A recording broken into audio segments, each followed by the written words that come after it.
यही इसी अदालत में पेश किया गया था, वहां से रास्ता है और फर्स्ट फ्लोर पे एंटी टेररिज्म कोर्ट है, यानी कि इंसदादे दहशतगर्दी की अदालत में सहाफी और शायर अहमद फराज को कल पेश किया गया कि जमानत को डिसमिस कर दिया है, यानी कि उनकी जमानत मंजूर नहीं हुई और 10 जून तक सहाफी और शायर अहमद फराज जिस्मानी रिमांड पर है, पुलिस की कस्टडी में है, उन पर 2 मुकदमात हैं और उनकी जो वाइफ है वो वहां पर मौजूद है। उनसे भी बात करते हैं और आपको बताते हैं कि अब आने वाला क्या लाएअमल होगा, क्योंकि मामला इस्लामाबाद हाईकोर्ट से शुरू होता जस्टिस मोहसिन अख्तर कियानी की अदालत से, और जस्टिस मोहसिन अख्तर कियानी ने बड़े सख्त रिमार्क्स दिए थे और यहाँ तक कह दिया था कि मैं सेक्टर कमांडर ISI को बुलाऊंगा, सेक्रेटरी दिफा को बुलाऊंगा।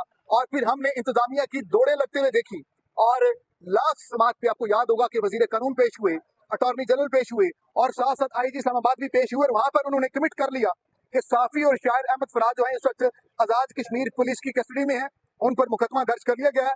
पुलिस मानने पर मजबूर हुई और साफी और शायर अहमद फराज की गिरफ्तारी को डिक्लेयर किया गया कोहाला पुल से और बताया गया कि जनाब साफी और शायर अहमद फराज वहां से गुजर रहे थे, ID कार्ड मांगा गया और तलक कलामी हुई, कार्य सरकार में मुदाखलत हुई।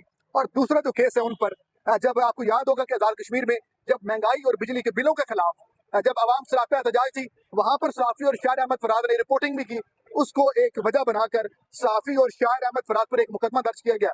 इस पूरे मामले पर बात करने के लिए हमारे साथ मौजूद है रजी तारिफ साहब। हम कल रात यहाँ पर पहुंचे मुजफ्फराबाद में और देखने की कोशिश की कि यहाँ की डिस्ट्रिक्ट एंड सेशन कोर्ट का माहौल कैसा है और क्या आज साफी और शायर अहमद फराज को जमानत मिलती है नहीं मिलती, यही देखने के लिए आए थे, लेकिन फैसला हो चुका है। रजी तारिफ साहब, क्या लगता है, एक शायर से पूरी रियासत डरी हुई है, एक शायर के चंद जो जुमले हैं वो एक रियासत को बर्दाश्त नहीं है, तो इतना जुल्म बर्बरियत, उसकी बेचारे की सेहत पूरी सूरी है, लागर नजर आ रहे थे, हॉस्पिटलाइज भी हुए, क्या हो क्या रहा है सर? देखिए जी, जो हालात हैं पाकिस्तान के, आज़ाद कश्मीर के, गिलगित बल्तिस्तान के, इन हालात से लगता है कि हम एक ऐसी फस्तायत से गुजर रहे हैं जिसकी माजी में कोई मिसाल नहीं मिलती। पहले भी शायरों के साथ खैर होता था, लेकिन वो डिक्टेटरशिप के दौर में होता था, मार्शल लॉ के दौर में होता था। अब आज जो फैसला सुनाया है जज फारूक साहब ने यहाँ पे, और ये भी खैर इनका नाम फारूक है और कहते हैं बहादुर जज हैं, लेकिन बहुत प्रेशर है। कितने वकीलों से मेरी बात आई, कहते हैं बहुत प्रेशर है। मैंने कहा किसका प्रेशर है? कहते हैं आप समझदार हैं, बहुत प्रेशर है। मैंने कहा ये इतना प्रेशर क्यों है? कहते हैं पता नहीं, आपने अहमद फराद को इस्लामाबाद से भेजा है, आप जानते हैं अहमद फराद क्या है। तो अहमद फराद तो एक शायर है, एक मोहब्बत करने वाला इंसान है, मेहरबान इंसान है। हाँ, अपने नजरियात पर डट जाता है, जो बोलता है उस पर डट जाता है, गैर कानूनी गैर आईनी इकदाम को नहीं मानता। बलोच उठाए जाए उसे तकलीफ होती है, पंजाबी उठाए जाए उसे तकलीफ होती है। लेकिन अब यहाँ 2 सवाल हैं। इस वक्त जब हम ये रिकॉर्ड कर रहे हैं, पिछले 15 दिन में पहले उसको गायब रखा, फिर पिछले 4 दिन से वो थाना सदर में होना चाहिए था, लेकिन थाना सदर में नहीं है। अच्छा, अभी वो कुहाड़ी रखा है चेक पोस्ट में उसको, लेकिन इस वक्त ना वो कुहाड़ी चेक पोस्ट में जब मैं आपसे बात कर रहा हूँ, ना वो थाना सदर में और जिस्मानी रिमांड चल रहा है। यानी दोनों जगह पे अहमद फराद मौजूद नहीं है। जिस चेक पोस्ट में पहले गैर कानूनी तौर पर रखा है वहां पे भी नहीं है, और जिस थाना सदर में उसको होना चाहिए था वहां पे भी नहीं है। तो कहाँ लेके जाते हैं उसे? क्या बात करना चाहते हैं? क्या उससे कहलवाना चाहते हैं? अच्छा, ये भी क्या खबरें उसे सामने आ रही है कि वो चाह रहे हैं कि जो भी लोग हैं वो चाह रहे हैं कि जब तक मामला इस्लामाबाद हाई कोर्ट में है वहाँ की पिटीशन डिसमिस नहीं होती।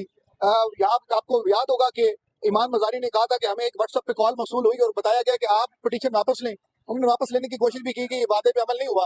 तो मामला इस्लामाबाद हाई कोर्ट में जैसे मोहसिन अख्तर कियानी की अदालत में है, जब तक वहां से मामला नहीं निकलता, मेरा नहीं ख्याल कि उनको बाहर निकाला जाएगा। यहाँ पे जितने सीनियर यहाँ पे वकला हैं जिनसे हमारी बात हुई है, वो सब यही कह रहे हैं कि इस वक्त जो यहाँ पे प्रेशर है वो ये है कि इस्लामाबाद हाई कोर्ट की दरख्वास्त वापस ली जाए।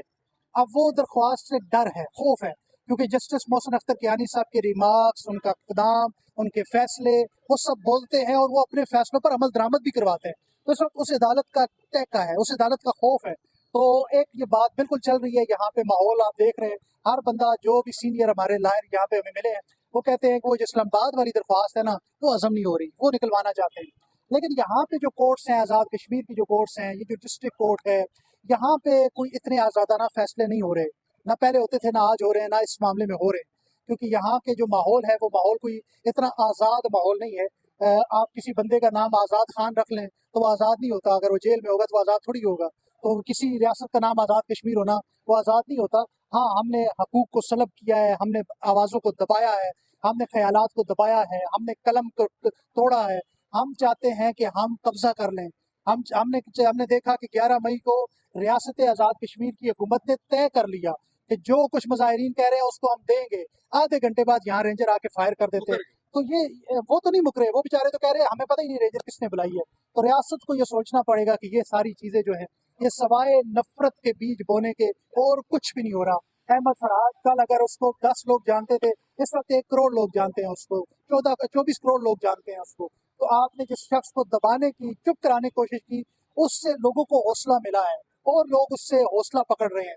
यार ये डट सकता है तो हम भी डट सकते हैं। गैर कानूनी इकदाम के खिलाफ अब डटना ये हर बंदे का मिशन बन चुका है। बहुत शुक्रिया रजी ताज साहब की गुफ्तगू आपने सुनी।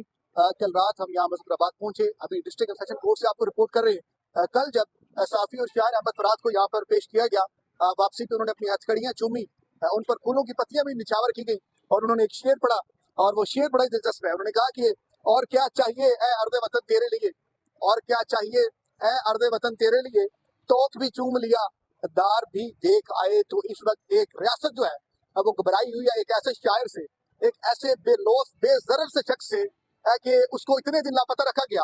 मामला इस्लामाबाद हाई कोर्ट में गया और अब मामला इस वक्त डिस्ट्रिक्ट एंड सेशन कोर्ट में है और दहशतगर्दी की अदालत में एक शायर का मुकदमा चलाया जा रहा है।